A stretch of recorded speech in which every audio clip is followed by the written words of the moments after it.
I think you guys wrote an article about this, and I thought this was interesting because this is kind of the notion of like the portfolio career, or even the people have their side hustles. And I think it's this 8+2 thing where you're espousing that the side hustle is working for you guys, right? Correct me if I'm wrong. So the guy has a full-time job and you're saying, hey, spend a little time if it's okay with your job. Yeah. As being one of the people in our group, right? Is that how you would explain it? Is that? Yeah, that's a good way of explaining it. I mean, we've just said to people, and people are coming to us, like, I've got this full-time job, I want the full-time job, but I recognize I'm not ready for fractional work. But in 5-10 years' time, if this is going to continue being, you know, a trend that's not going away, I want to be ready for it. Yeah. And so the most pragmatic are trying to get their toes in the water now so that they can accumulate the experiences so that if it comes to them or they want to make the change, they're ready. Yeah. Right. But they have to go through, you know, periods of like getting the sign-offs.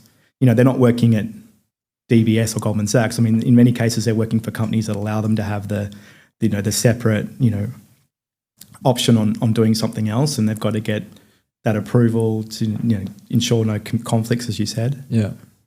But you see more people like, you know, even you see people doing their side startups or their side, like not giving up their full-time job.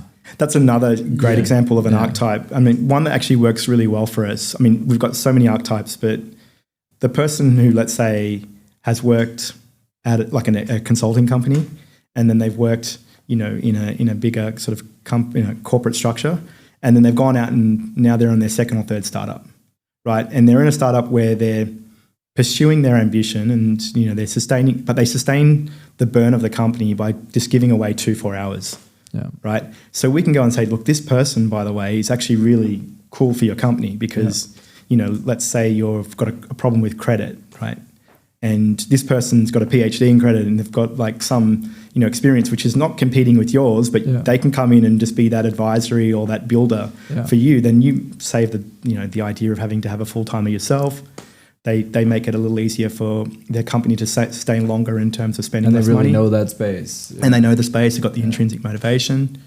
Yeah. So a lot of our fractionals are sort of like now startup founders, but they bring this sort of like diversity of experience, you know, that they've worked in the corporate, they've worked in the startup, they've worked in different areas, and that, you know, learning of you know, prior comes to help them, you know, in the current.